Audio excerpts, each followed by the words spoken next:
प्यारे बच्चों, good morning. पिछले क्लास में हम लोग अणुसंख्य गुणधर्म पढ़ रहे थे। अणुसंख्य गुणधर्म, ठीक है, कॉलिगेटिव प्रॉपर्टीज।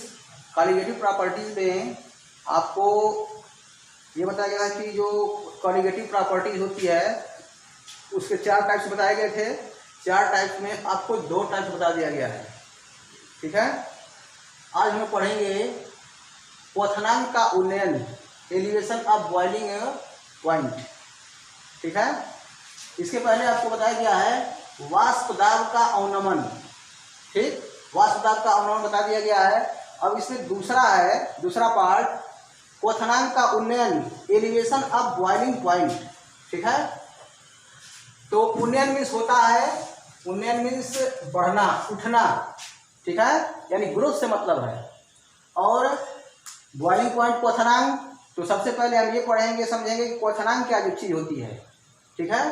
क्वथनांक तो किसी द्रव का जो क्वथनांक होता है, किसी द्रव का क्वथनांक वह ताप होता है, किसी द्रव का क्वथनांक वह ताप होता है जिस पर उसका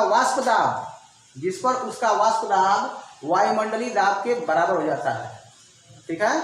वाष्प दाब वायुमंडलीय दाब के बराबर हो जाता है, यानी किसी द्रव का क्वथनांक, किसी द्रव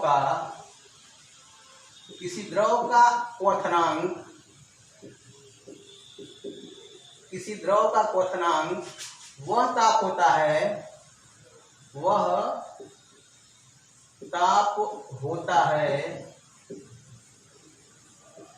जिस पर उसका वाष्प दाब, जिस पर उसका वाष्प दाब वायुमंडलीय दाब के बराबर हो जाता है।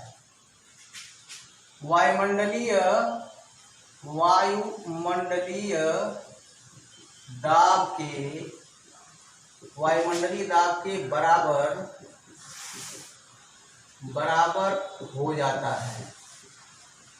हो जाता है।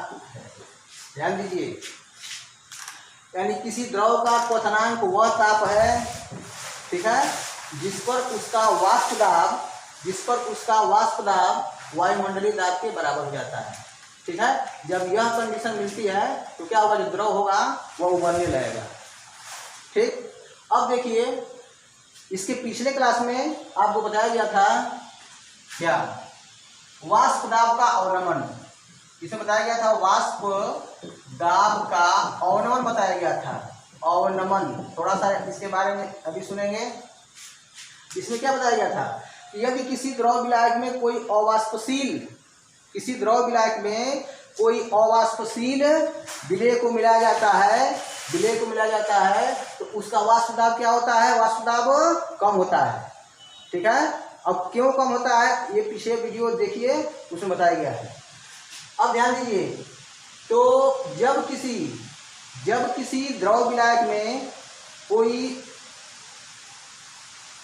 कोई अवाष्पशील विलेय मिलाया जाता है, किसी द्रव विलायक में कोई अवाष्पशील विलेय मिलाया जाता है, तो उसका वाष्प दाब क्या होता है, घटता है, कम होता है।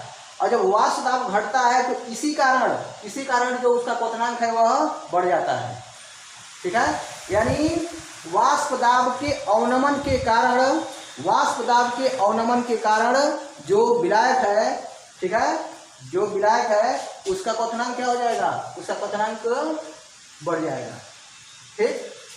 यानी किसी द्रव का क्वथनांक वह ताप है जिस पर उसका वाष्प दाब वायुमंडलीय दाब के बराबर हो जाता है।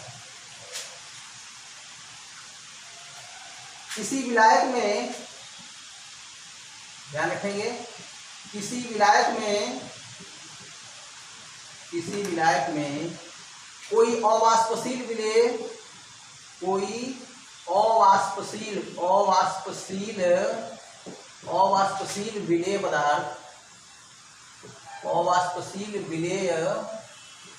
पदार्थ मिलाने पर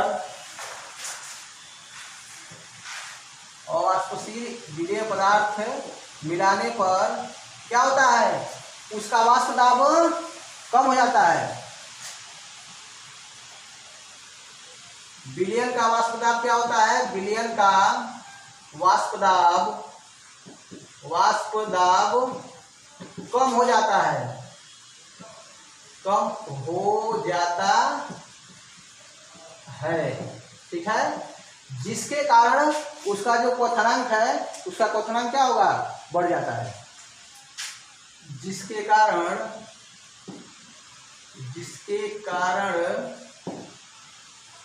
उसका बॉइलिंग पॉइंट, उसका क्वथनांक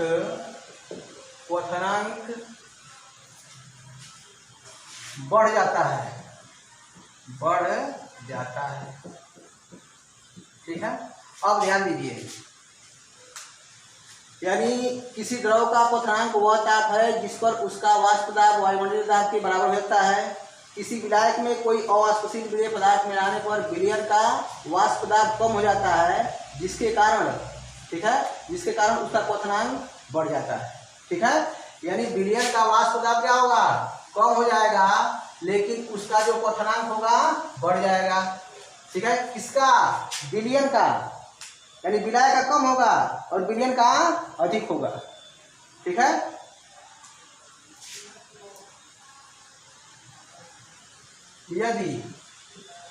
यदि किसी ताप पर, ध्यान दीजिए, यदि किसी ताप पर, ठीक है, यानी विलयन का क्वथनांक अधिक होगा और विलायक का कम होगा। यदि किसी ताप पर किसी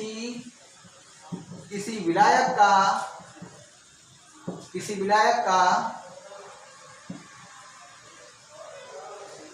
क्वथनांक कैपिटल टी हो, ठीक है, विलायक का, और विलयन का, ठीक है, विलयन का क्वथनांक T0 हो तो, ठीक है, तो, ठीक है, क्वथनांक का उन्नयन किसके बराबर होगा, उन्नयन इक्वल टू क्या हो जाएगा। अब देखिए, यानी विलयन का कम होगा, विलयन का वाष्प दाब कम होगा। जब विलयन का वाष्प दाब कम हो गया तो क्या होगा, क्वथनांक, उसका क्वथनांक बढ़ गया। तो विलयन का क्या लिए हैं, विलयन का हम लिए हैं T0, ठीक है, और विलायक का क्या लिए हैं, कैपिटल T लिए हैं, ठीक है। तो ये क्या होगा, T0 माइनस कैपिटल T, क्योंकि यहाँ पर ध्यान देंगे, यानी जब विलयन का वाष्प दाब कम हो रहा है तो विलयन का क्या हो रहा है, विलयन का क्वथनांक क्या हो रहा है, बढ़ जा रहा है। तो विलयन का बढ़ रहा है, तो जब विलयन का, यानी देखिए, विलयन का अधिक होगा और विलायक का क्या हो जाएगा, विलायक का कम, ठीक है। अब ध्यान दीजिए, यहाँ माना गया है कि विलायक का क्वथनांक T0 चाहे T, ठीक, तो T है और विलयन का क्या है, विलयन का क्वथनांक T0। इसमें देखिए, विलयन का अधिक है और विलायक का कम है, तो क्या हो जाएगा, अधिक में से कम को हम घटाएंगे। या मान लीजिए यहाँ पर हम T0 मान लेते हैं इसको, और इसको T मान लेते हैं, तब क्या होगा, तब हो जाएगा T माइनस T0, ठीक है। और जो क्वथनांक का उन्नयन होता है उसको हम दर्शाते हैं डेल्टा TB से, ठीक है। यानी जो डेल्टा TB होता है वो होता है क्वथनांक का उन्नयन, यानी डेल्टा TB इक्वल टू हो जाता है T माइनस T0, ठीक है। अब देखिए, T माइनस T0, जहाँ डेल्टा TB जो है वह क्या है, क्वथनांक का ये हो गया उन्नयन, क्वथनांक का उन्नयन, बात समझ में आ गई। अब देखिए, जो क्वथनांक का उन्नयन है, ठीक है, क्वथनांक का उन्नयन वाष्प दाब के समानुपाती होता है, ठीक है, वाष्प दाब के समानुपाती।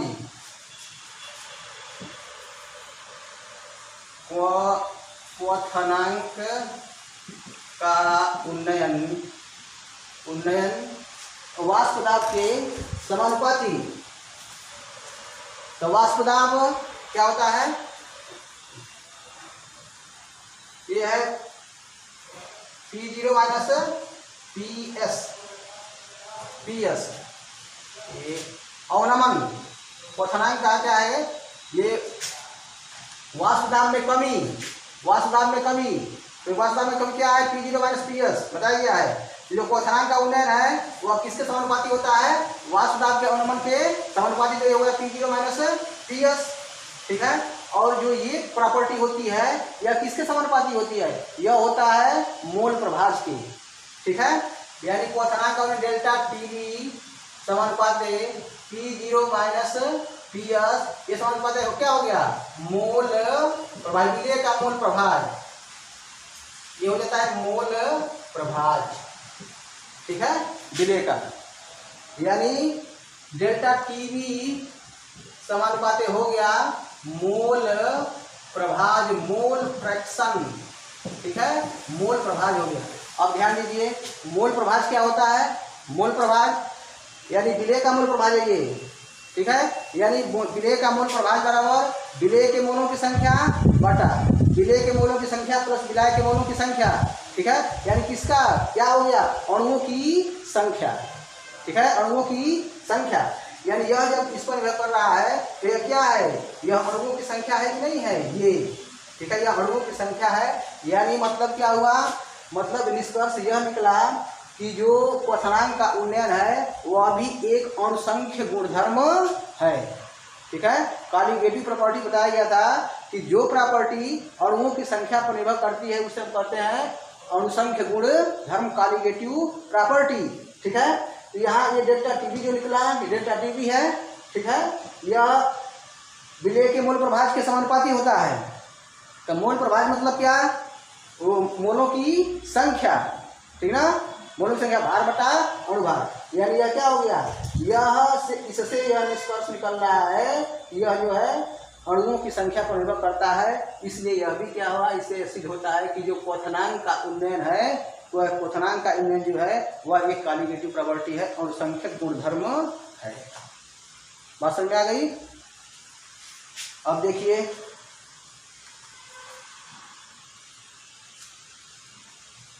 क्वथनांक उन्नयन से अणुभार की गणना। ठीक है, यहाँ पर हम डायरेक्ट फार्मूला लिखेंगे, फार्मूला हम लोग को डिराइव नहीं करना है।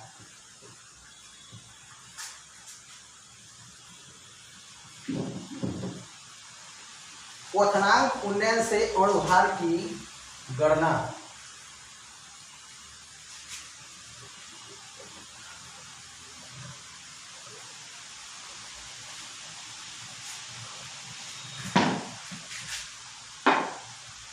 क्वथनांक उन्नयन से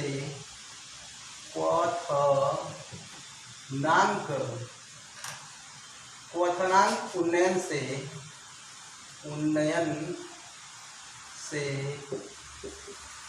अणुभार की गणना। अणुभार की गणना, क्वथनांक उन्नयन से अणुभार की गणना। ठीक है, तो इसके लिए एक फार्मूला है, तो फार्मूला हमको डिराइव नहीं करना है, हम डायरेक्ट फार्मूला लिख देते हैं। यानी अणुभार स्मॉल m बराबर होता है 1000 गुणे kb into small w, kb into small w upon kb into small w upon delta TB into capital W, delta TB into capital W। ठीक है, तो यहाँ पर जो है इस m क्या है, अवाष्पशील पदार्थ का अणुभार है। अवाष्पशील पदार्थ का अणुभार। ठीक है, और Kb जो है या मोलल उन्नयन स्थिरांक, Kb मोलल उन्नयन स्थिरांक। स्थिरांक है, ठीक है। स्मॉल w जो है वह विलेय का भार होता है, ठीक है। कैपिटल W जो है यह विलायक का भार होता है, विलायक का भार, ठीक है। और जो डेल्टा TB है वह क्या है, क्वथनांक उन्नयन, यह क्वथनांक का उन्नयन, ठीक है। इसी से हम लोग कैलकुलेट करेंगे, गणना करेंगे, ठीक है।